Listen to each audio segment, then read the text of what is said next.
नमस्कार। जय श्री राम, जय सीताराम। आज हम एक ऐसी कथा सुनाने जा रहे हैं जिसे सुनकर आपकी आंखें भर जाएगी और आपका दिल बार बार कह उठेगा, हे राम, तू सच्चा भक्त वत्सल है। आज की कथा है शबरी के जूठे बेर, जिन्हें स्वयं भगवान श्री राम ने अपने श्रीमुख से चखा। लेकिन सवाल यह है, भगवान राम जो त्रेता के चक्रवर्ती सम्राट थे, जो मर्यादा पुरुषोत्तम थे, जिन्हें कोई छू भी नहीं सकता था बिना आज्ञा के, उन्होंने एक बूढ़ी भिलनी जंगल में रहने वाली औरत के जूठे बेर क्यों चखे? आज हम 7 ऐसे गहरे रहस्य खोलने जा रहे हैं जो रामचरितमानस में भी बहुत कम लोग समझ पाते हैं और आज भी छत्तीसगढ़ के दंडकारण्य में शबरी आश्रम में चमत्कार कर रहे हैं। तो आंखें बंद कीजिए और कल्पना कीजिए 14 वर्ष का वनवास, राम, लक्ष्मण और माता सीता जंगल जंगल भटक रहे हैं। सीता हरण हो चुका है, राम का हृदय व्याकुल है और ठीक उसी समय एक बूढ़ी औरत जिसका नाम है शबरी, वह अपने छोटे से आश्रम में रोज सुबह उठकर झाड़ू लगाती है, रास्ता साफ करती है और बार बार आकाश की ओर देखती है जैसे कोई बहुत प्रियजन आने वाला हो। शबरी कोई साधारण औरत नहीं थी, वह भील जाति की थी, जंगल में रहती थी। न उसके पास सुंदर वस्त्र थे, न आभूषण, न कोई विद्या, न कोई यज्ञ अनुष्ठान। बस एक चीज़ थी उसके पास जो दुनिया की कोई भी संपत्ति नहीं खरीद सकती। उसका नाम था निष्काम प्रेम। शबरी बचपन से ही अपने गुरु मातंग ऋषि के आश्रम में रहती थी। मातंग ऋषि बहुत बड़े तपस्वी थे।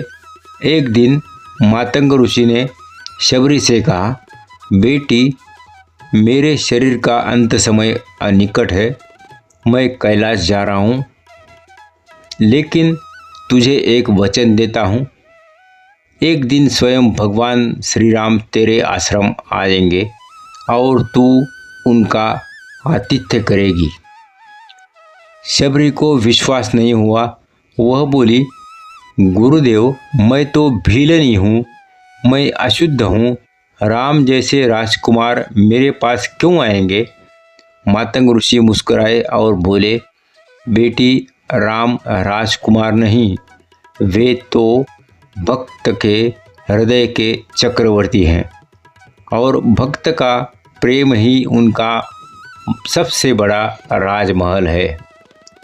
और फिर मातंग ऋषि ने शरीर त्याग दिया। लेकिन शबरी ने गुरुवचन को सत्य मान लिया।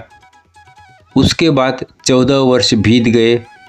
शबरी की उम्र हो चुकी थी 100 वर्ष से अधिक। उसके बाल सफ़ेद, शरीर झुका हुआ, पर हर सुबह वह उठती, रास्ता साफ करती, फूल चुनती और बेर इकट्ठे करती। हर बेर को दांतों से चखती, मीठा है या नहीं, क्योंकि वह सोचती, राम को कड़वे बेर नहीं खिलाऊंगी। अब सोचिए, एक बूढ़ी औरत जंगल में अकेली, कोई साथी नहीं, कोई उम्मीद नहीं कि राम सच में आएंगे। फिर भी 14 साल तक रोज बेर चखती रही, रास्ता साफ करती रही। और फिर वह दिन आया जिस दिन राम और लक्ष्मण पंपा सरोवर के किनारे से गुजर रहे थे। राम अचानक रुक गए। लक्ष्मण ने पूछा, भैया क्या हुआ? राम बोले, लक्ष्मण, मुझे कोई बुला रहा है, कोई बहुत प्रियजन जिसका प्रेम मेरे हृदय को खींच रहा है। और फिर दोनों भाई उस दिशा में चल पड़े जहाँ एक छोटा सा आश्रम था और आश्रम के बाहर खड़ी थी शबरी, हाथ जोड़े, आंखों में आंसू और मुंह से बस एक ही शब्द, राम राम राम। राम ने दूर से ही देख लिया और दौड़कर शबरी के पैरों में गिर पड़े। हाँ, आपने सही सुना, भगवान श्री राम शबरी के चरणों में गिर पड़े और बोले, माँ, तुमने मुझे स्वीकार कर लिया। शबरी रोने लगी। उसने कहा, हे नाथ, मैंने तो आपके लिए बेर चुने हैं, पर मैं अज्ञानी हूँ। मैंने हर बेर को पहले चख लिया है, ये झूठे हो गए हैं, आप कैसे खाएंगे। और तब राम ने वह वाक्य कहा जो आज भी करोड़ों भक्तों की आंखें भर देता है।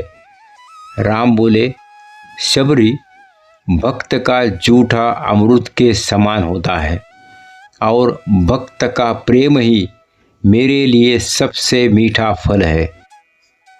और फिर राम ने एक एक करके शबरी के हाथ से जूठे बेर लिए और मुंह में डाले और हर बेर खाते ही उनके नेत्रों से अश्रु बहने लगे। लक्ष्मण दूर खड़े थे। वे समझ नहीं पा रहे थे कि भैया क्यों रो रहे हैं।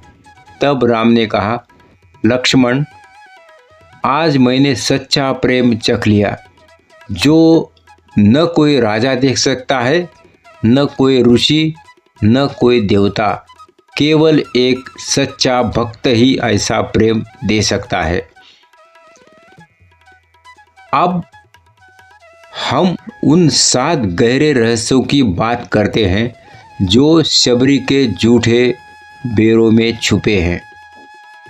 पहला रहस्य, प्रेम की शुद्धता।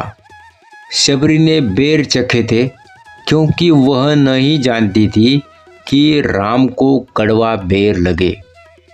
यह था निष्काम प्रेम, जिसमें अपना कोई स्वार्थ नहीं, केवल प्रिय की खुशी। दूसरा रहस्य, जाति पाति का भेद मिटाना। शबरी भीलनी थी, निम्न समझने वाली जाति, पर राम ने उसके जूठे बेर खाकर संदेश दिया, मेरे लिए भक्त का हृदय ही ब्राह्मण है, जन्म नहीं। तीसरा रहस्य, गुरु वचन की महिमा। शबरी ने 14 साल तक गुरु मातंग के वचन पर विश्वास किया और अंत में राम आए। यह सिखाता है गुरु वचन कभी झूठा नहीं होता। चौथा रहस्य, धैर्य और विश्वास। शबरी को कोई गारंटी नहीं थी कि राम आएंगे, फिर भी उसने इंतज़ार किया। यह सिखाता है सच्चा भक्त कभी हार नहीं मानता। पांचवा रहस्य, सेवा का भाव। शबरी ने राम के लिए कुछ नहीं मांगा, न मोक्ष न स्वर्ग, बस सेवा का अवसर मांगा। राम ने कहा, तुझसे बड़ा भक्त कोई नहीं। छठा रहस्य, झूठा अमृत बन जाता है। संसार में झूठा अपवित्र माना जाता है, पर भक्त का झूठा भगवान के लिए अमृत, क्योंकि उसमें प्रेम का रस होता है। सातवां रहस्य, भगवान भक्त के अधीन है, राम शबरी के चरणों में, क्योंकि सच्चा भक्त जब बुलाता है तो भगवान को आना ही पड़ता है। और आज भी छत्तीसगढ़ के दंडकारण्य में शबरी माता का आश्रम है। जहाँ लोग जाते हैं वहाँ आज भी बेर के पेड़ हैं। लोग बताते हैं कि जब कोई सच्चे मन से प्रार्थना करता है तो बेर अपने आप मीठे हो जाते हैं। और कई लोग कहते हैं, हमें लगा जैसे कोई बूढ़ी माँ ने हमारे सिर पर हाथ फेरा। तो दोस्तों, अगली बार जब आप मंदिर जाएं और प्रसाद चढ़ाएं तो याद रखिएगा, भगवान को न सोने का मुकुट चाहिए, न हीरे की माला। उन्हें चाहिए सिर्फ एक शबरी जैसा हृदय जो कहे, हे नाथ, यह झूठा ही सही पर तेरे लिए है। अगर यह कथा आपके दिल को छू गई तो कमेंट में एक बार लिख लीजिए, जय श्री राम, शबरी माँ की जय। और अगर आप चाहते हैं कि आपकी हर मनोकामना पूरी हो तो आज से एक काम शुरू कीजिए, रोज़ सुबह राम नाम लीजिए और किसी ज़रूरतमंद को मीठा खिलाइए, शबरी माँ की तरह। अगली कथा में मिलते हैं, तब तक जय श्री राम, जय सीताराम, जय शबरी माँ।